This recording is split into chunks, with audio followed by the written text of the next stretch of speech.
Good morning everyone. जय देवी competition classes में आप सभी लोगों का स्वागत है। तो आज है 19 जनवरी 2023। 19 जनवरी 2023 से जो भी करंट अफेयर के इम्पोर्टेंट प्रश्न बने हुए हैं हम आपके समक्ष उन्हें डिस्कस करेंगे और उनके बारे में इम्पोर्टेंट फैक्ट भी बताएंगे। तो चलते हैं अपने हम आज के पहले प्रश्न की तरफ। देख लेते हैं आज का हमारा पहला प्रश्न कौन सा बना हुआ है, जो आप लोगों के लिए पेपर के माध्यम से बहुत ही महत्वपूर्ण साबित होने वाला है। तो देख लेते हैं आज के पहला प्रश्न।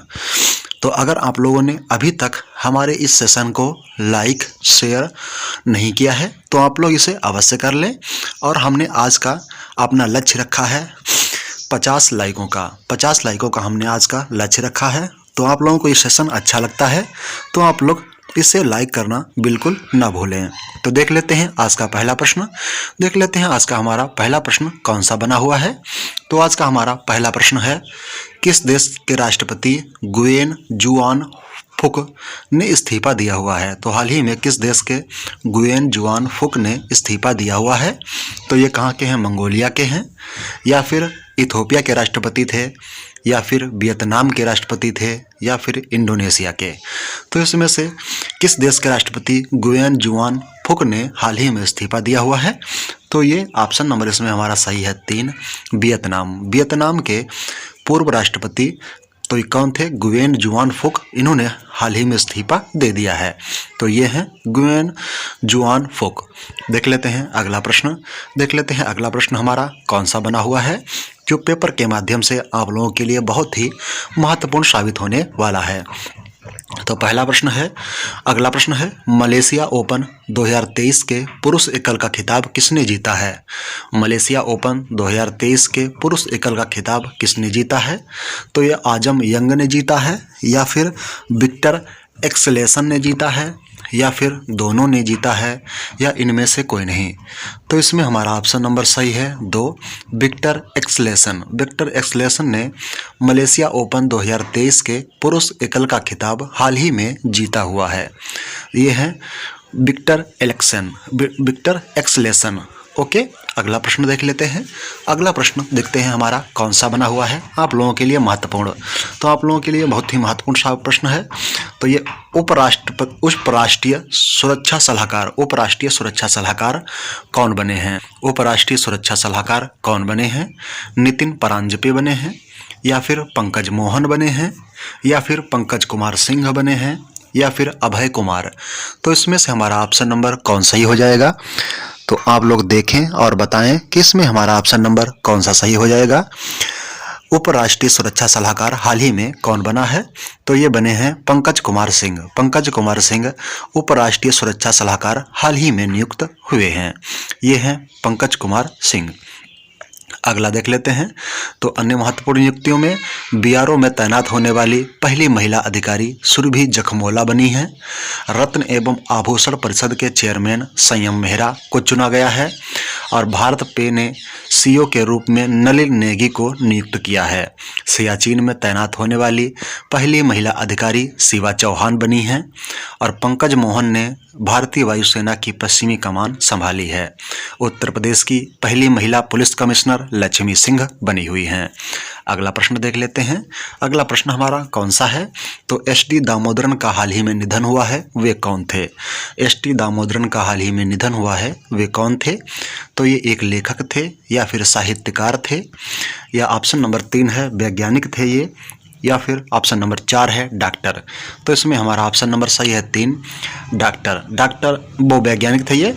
एस.डी. दामोदरन का हाल ही में निधन हुआ है, ये एक वैज्ञानिक थे। तो ऑप्शन नंबर इसमें हमारा 3 सही है। ये हैं प्रमुख वैज्ञानिक कौन है, एस.डी. दामोदरन। इनका हाल ही में निधन हो गया है। अगला प्रश्न देख लेते हैं। अगला प्रश्न है, किसे फेडरल बैंक लिटरेरी अवार्ड 2023 मिला हुआ है। तो किसे फेडरल बैंक लिटरेरी अवार्ड 2023 मिला हुआ है। तो ये अंबिका सुथन मंगड़ को मिला है, पंकज अडवाणी को मिला है, या फिर अंतिम पंघाल को मिला है, या फिर के बेड़ू को मिला हुआ है। तो इसमें से हमारा ऑप्शन नंबर कौन सही है। तो इसमें हमारा ऑप्शन नंबर सही है 4, के बेड़ू। के बेड़ू को के बेडू को फेडरल बैंक लिटरेरी अवार्ड 2023 हाल ही में मिला हुआ है। देख लेते हैं, अंबिका सोथन मंगर ने ओटुकझल पुरस्कार जीता हुआ है। 2022 के लिए एकलव्य पुरस्कार पंकज अडवाणी को प्रदान किया गया है। Rising star of the year पुरस्कार के लिए अंतिम पंघाल को नामित किया गया है।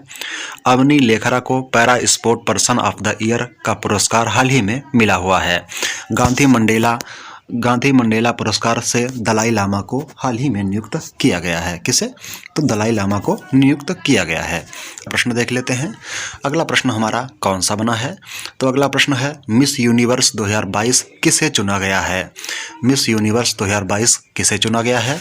तो हरनाज सिंह संधू को चुना गया है, या फिर आर बोनी ग्रेबियाल को चुना गया है, आर बोनी ग्रेबियाल को चुना गया है, या फिर अमांडा डूडामेल को चुना गया है, या फिर एड्रीना मार्टिनेज को चुना गया है। तो मिस यूनिवर्स किसे चुना गया है 2022 का?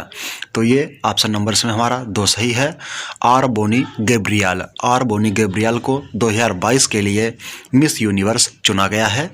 मिस यूनिवर्स का खिताब इन्हें किसने पहनाया है? तो ये 2021 की मिस यूनिवर्स थी हरनाज सिंह संधू। इनके द्वारा ये पुरस्कार इन्हें दिया गया है या प्रदान किया गया है। इसमें फर्स्ट रनर अप कौन रही हैं? तो इसमें फर्स्ट रनर अप रही हैं अमांडा डूडामेल, और सेकंड रनर अप रही हैं एड्रीना मार्टिनेज। कौन है? एड्रीना मार्टिनेज। तो देख लेते हैं, मिस यूनिवर्स 2022 किसे चुना गया है? तो आर बोनी ग्रेबियाल। तो ये इनका फाइल फोटो है। कौन है? आर बोनी ग्रेबियाल। देख लेते हैं अगला प्रश्न। अगला प्रश्न हमारा कौन सा बना हुआ है? तो अगला प्रश्न है, आर्मेनिया में भारत के अगले राजदूत कौन नियुक्त हुए हैं? आर्मेनिया में भारत के अगले राजदूत कौन नियुक्त हुए हैं? तो नीलाक्षी साहा सिन्हा हैं, या फिर सीवी जॉर्ज हैं, या फिर बेथम मोहन हैं, या फिर इनमें से कोई नहीं। इसमें से हमारा ऑप्शन नंबर कौन सही है? तो इसमें हमारा ऑप्शन नंबर सही है 1, नीलाक्षी साहा सिन्हा। आर्मेनिया में भारत के अगले राजदूत नियुक्त हुए हैं। तो ये हैं नीलाक्षी साहा सिन्हा। अगला प्रश्न देख लेते हैं। अगला प्रश्न हमारा कौन सा बना हुआ है? तो अगला प्रश्न हमारा बना है, जीना लोलो ब्रिगीडा का हाल ही में निधन हुआ है, वे कौन थे? जीना लोलो ब्रिगीडा का हाल ही में निधन हुआ है, ये कौन थे? तो ये एक लेखक थे, या फिर एक साहित्यकार थे, या फिर ये एक वैज्ञानिक थे, या फिर ये एक अभिनेत्री थे। तो इसमें से हमारा ऑप्शन नंबर कौन सही हो जाएगा? जीना लोलो ब्रिगीडा का हाल ही में निधन हुआ है, वे कौन थे? तो ये एक अभिनेत्री थी। कहाँ की? तो ये हॉलीवुड की एक अभिनेत्री थी। तो ये है इनका फाइल फोटो। ये अपने ज़माने में विश्व की सबसे सुंदर महिला का खिताब इन्हें मिल चुका है। जीना लोलो ब्रिगीडा, ये हाल ही में इनका निधन हो गया है। ये एक हॉलीवुड की अभिनेत्री थी। अगला प्रश्न देख लेते हैं। अगला प्रश्न हमारा कौन सा बना हुआ है? तो अगला प्रश्न है, हाल ही में जारी अमीर एक्टर्स की लिस्ट में कौन शीर्ष पर रहा है? हाल ही में जारी अमीर एक्टर्स की लिस्ट में कौन शीर्ष स्थान पर रहा है? तो इसमें पहला ऑप्शन है टॉम क्रूज है, ऑप्शन नंबर 2 है शाहरुख खान है, ऑप्शन नंबर 3 है जेरी सीनफेल्ड हैं, ऑप्शन नंबर 4 इनमें से कोई नहीं। तो इसमें से हमारा ऑप्शन नंबर कौन सही हो जाएगा? हाल ही में जारी अमीर एक्टर्स की लिस्ट में कौन शीर्ष पर रहा है? तो इसमें ऑप्शन नंबर 3 हमारा सही है, जेरी सीनफेल्ड। जेरी सीनफेल्ड जो हैं ये अमीर एक्टर्स की लिस्ट में शीर्ष स्थान पर रहे हैं। देख लेते हैं। तो ये है इनका फाइल फोटो, ये हैं जेरी सीनफेल्ड। ये अमीर एक्टर्स की सूची में प्रथम स्थान पर आ गए हैं। अगला प्रश्न देख लेते हैं। अगला प्रश्न हमारा कौन सा है? संयुक्त राष्ट्र ने किस देश के आतंकी अब्दुल्ला रहमान मक्की को वैश्विक आतंकवादी घोषित किया गया है? तो संयुक्त राष्ट्र ने किस देश के आतंकी अब्दुल्ला रहमान मक्की को वैश्विक आतंकवादी घोषित किया है? तो ये कहाँ का है? अफ़गानिस्तान का है, या फिर ईरान का है, या फिर इराक का है, या फिर पाकिस्तान। तो इसमें से हमारा ऑप्शन नंबर कौन सही हो जाएगा? तो आप लोगों को देखना है और बताना है कि इसमें से हमारा ऑप्शन नंबर कौन सही हो जाएगा। तो इसमें हमारा ऑप्शन नंबर सही है 4, पाकिस्तान। पाकिस्तान का आतंकी अब्दुल्ला रहमान मक्की, जिसे वैश्विक आतंकी घोषित किया गया है हाल ही में। तो ये कहाँ का है? ये पाकिस्तान का हो जाता है। तो यह पाकिस्तान का आतंकी अब्दुल्ला रहमान मक्की, जिसको वैश्विक आतंकवादी हाल ही में घोषित किया गया है। अगला प्रश्न देख लेते हैं। अगला प्रश्न हमारा कौन सा है? अगला प्रश्न है माघी मेला उत्सव कहाँ आयोजित किया गया है? तो हाल ही में माघी मेला कहाँ आयोजित किया गया है?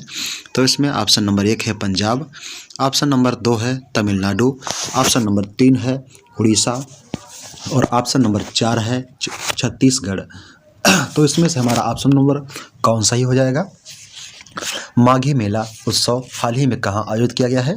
तो ये किया गया है कहाँ? पंजाब में। कहाँ? पंजाब में माघी मेला का उत्सव का आयोजन हाल ही में किया गया है। तो देख लेते हैं पंजाब। पंजाब में कुल जिले हैं 23। यहाँ का गठन तो 1 नवंबर 1966 को पंजाब का गठन हुआ था। राजधानी है चंडीगढ़ और यहाँ के मुख्यमंत्री हैं भगवंत मान, जो आम आदमी पार्टी से संबंधित हो जाते हैं। राज्यपाल यहाँ के हैं बनवारी लाल पुरोहित जी। विधानमंडल तो विधानसभा में यहाँ पर 117 सीटें हो जाती हैं। लोकसभा में 13 सीटें, राज्यसभा में 7 सीटें हैं। उच्च न्यायालय यहाँ का है तो उच्च न्यायालय यहाँ का है पंजाब और हरियाणा उच्च न्यायालय, यहाँ का संयुक्त उच्च न्यायालय। यहाँ का कुल क्षेत्रफल है 50,362 वर्ग किलोमीटर, 50,362 वर्ग किलोमीटर है। और यहाँ की राजभाषा कौन सी है? पंजाबी यहाँ की राजभाषा हो जाती है। राखी गुप्ता भंडारी ने पंजाब के राज्यपाल के प्रधान सचिव का पद संभाला है। पंजाब सरकार ने गानों में हथियारों के प्रदर्शन पर पूर्ण प्रतिबंध लगा दिया है।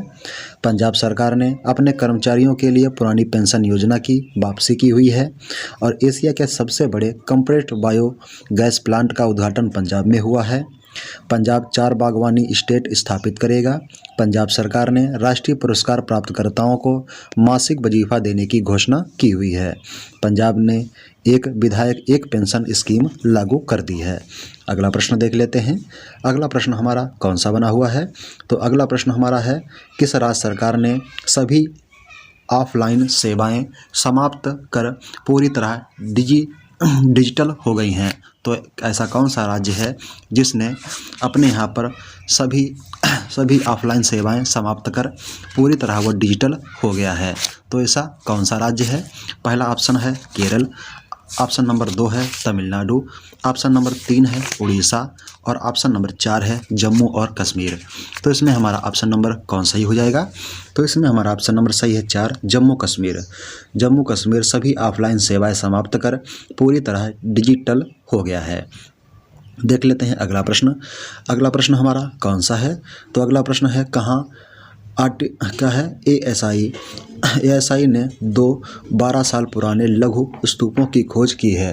तो आर्कोलॉजिकल सर्वे ऑफ इंडिया ने 1200 साल पुराने लघु स्तूपों की खोज की हुई है। तो कहाँ पर? ये उत्तर प्रदेश में, मध्य प्रदेश में या फिर राजस्थान में या फिर बिहार में। तो इसमें से हमारा ऑप्शन नंबर सही है, ऑप्शन नंबर 4 बिहार। कहाँ? बिहार। बिहार में आर्कोलॉजिकल सर्वे ऑफ इंडिया के द्वारा 2 स्थान हैं 1200 साल पुराने लघु स्तूपों की खोज की गई है। कहाँ? बिहार में। तो बिहार में कुल जिले हैं 38। इसे बिहार को राज्य का दर्जा 26 जनवरी 1950 को मिला था। राजधानी है पटना, मुख्यमंत्री हैं नीतीश कुमार और राज्यपाल हैं फागू सिंह चौहान। विधानमंडल विधान परिषद में यहाँ पर 75 सीटें हैं, विधानसभा में 243 सीटें, राज्यसभा में 16 सीटें और लोकसभा में यहाँ पर 40 सीटें हो जाती हैं।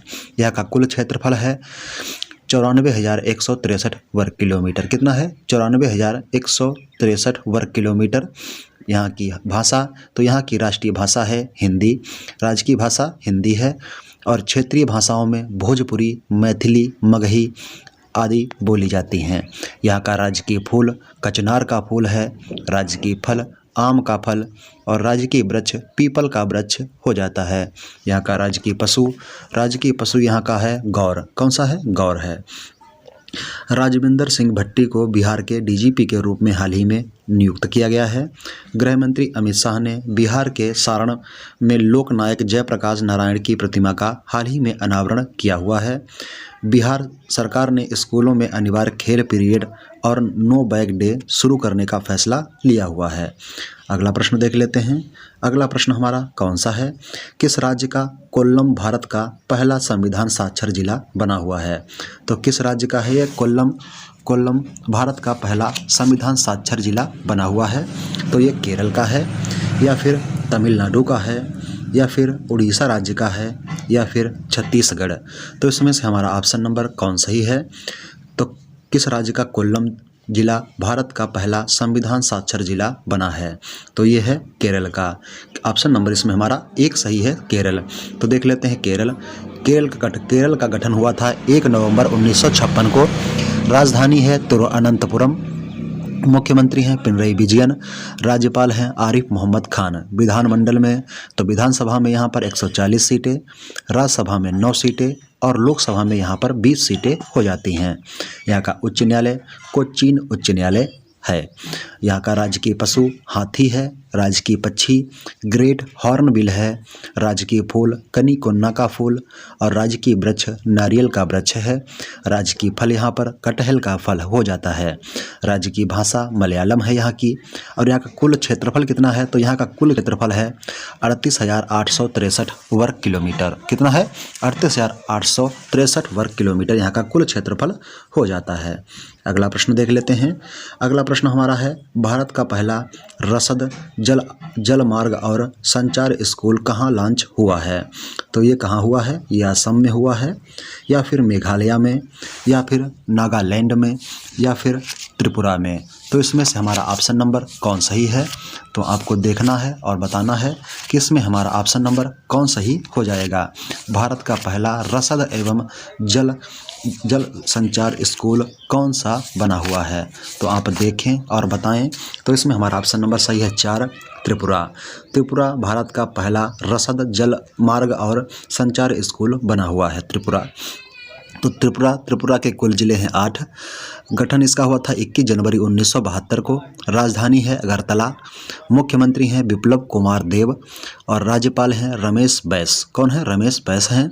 विधानसभा में 60 सीटें हैं, राज्यसभा में 1 सीट, लोकसभा में 2 सीटें। और यहाँ का उच्च न्यायालय कौन सा है? तो यहाँ का उच्च न्यायालय है त्रिपुरा उच्च न्यायालय। यहाँ पर राजकीय पशु फायरे लंगूर है। कौन सा है? फायरे लंगूर है। राजकीय पक्षी हरा कबूतर और राजकीय फूल यहाँ का है नागेश्वर। कौन सा? नागेश्वर यहाँ का राजकीय फूल हो जाता है।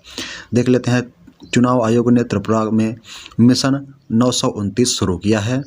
त्रिपुरा के मुख्यमंत्री ने अमर सरकार पोर्टल हाल ही में लॉन्च किया है। त्रिपुरा सरकार ने अर्न विद लर्न योजना हाल ही में शुरू की हुई है।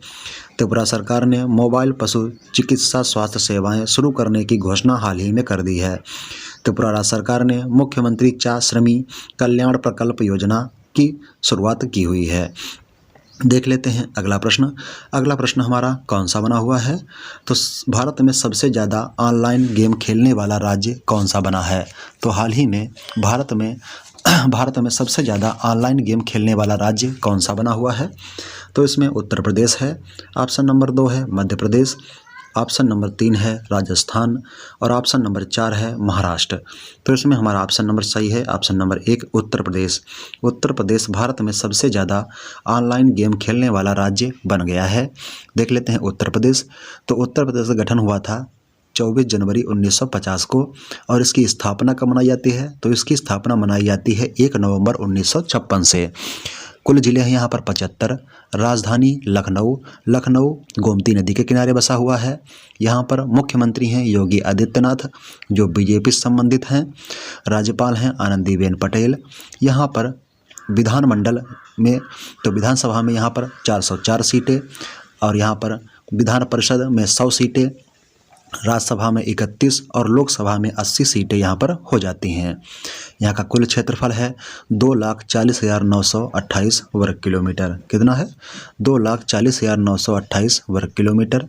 ये भारत के कुल क्षेत्रफल का चौथा स्थान ग्रहण करता है। राजभाषा यहाँ पर हिंदी है और यहाँ पर 1989 से उर्दू दूसरी राजभाषा बनी हुई है। यहाँ का राजकीय पक्षी सारस या क्रॉन्च है। राजकीय पेड़ अशोक का पेड़ है और राजकीय पुष्प पलाश या टेसू का पौधा हो जाता है। राजकीय चिन्ह एक व्रत में 2 मछली एवं तीर कमान हो जाता है। यहाँ का उच्च न्यायालय कहाँ है? तो यहाँ का उच्च न्यायालय है प्रयागराज। इसकी खंडपीठ लखनऊ में हो जाती है। उत्तर प्रदेश में संभागों की संख्या 18 हो जाती है। देख लेते हैं अन्य।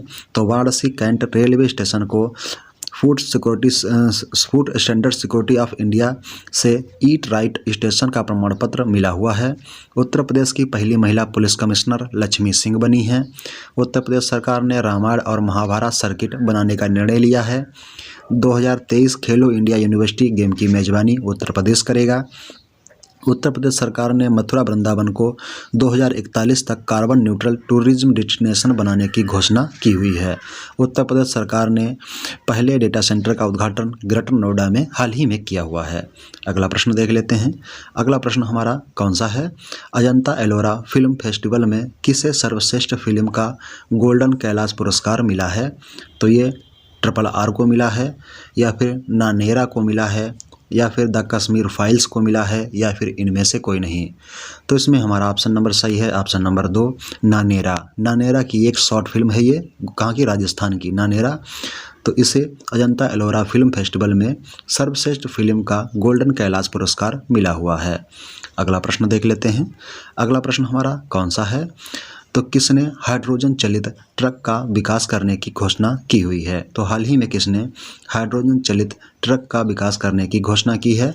तो ये टाटा ने की हुई है, या फिर महिंद्रा ने की है, या फिर अडानी पावर ने किया है, या फिर इनमें से कोई नहीं। तो इसमें हमारा ऑप्शन नंबर सही है 3 अडानी। अडानी के द्वारा हाइड्रोजन चलित ट्रक का विकास करने की घोषणा हाल ही में की गई है। अगला प्रश्न देख लेते हैं। अगला प्रश्न हमारा कौन सा है? तो अगला प्रश्न है, भारत और किस देश ने 5वीं विदेश नीति और सुरक्षा वार्ता आयोजित की हुई है? तो इसमें उत्तर कोरिया ने किया है, या फिर दक्षिण कोरिया के साथ में, या फिर ईरान के साथ में, या फिर अमेरिका के साथ में। तो भारत और किस देश ने 5वीं विदेश नीति और सुरक्षा वार्ता आयोजित की है? तो किसके द्वारा की गई है? तो ये की गई है दक्षिण कोरिया के द्वारा। दक्षिण कोरिया और भारत के द्वारा 5वीं विदेश नीति और सुरक्षा वार्ता आयोजित की गई है हाल ही में। देख लेते हैं अगला प्रश्न। अगला प्रश्न हमारा कौन सा बना हुआ है?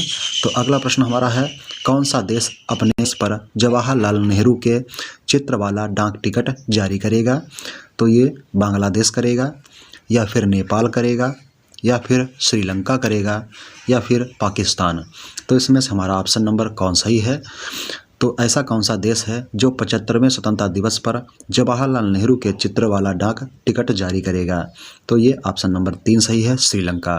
श्रीलंका जवाहरलाल नेहरू के चित्र वाला डाक टिकट 75वें स्वतंत्रता दिवस पर ये करेगा। तो श्रीलंका अपना स्वतंत्रता दिवस कब मनाता है? तो ये 4 फरवरी को मनाता है। देख लेते हैं। 2024 में अंडर 19 वर्ल्ड कप की मेजबानी श्रीलंका करेगा। श्रीलंका के उपन्यासकार सेहान करुणा तिलक्का के उपन्यास को 2022 का बुकर पुरस्कार मिला है।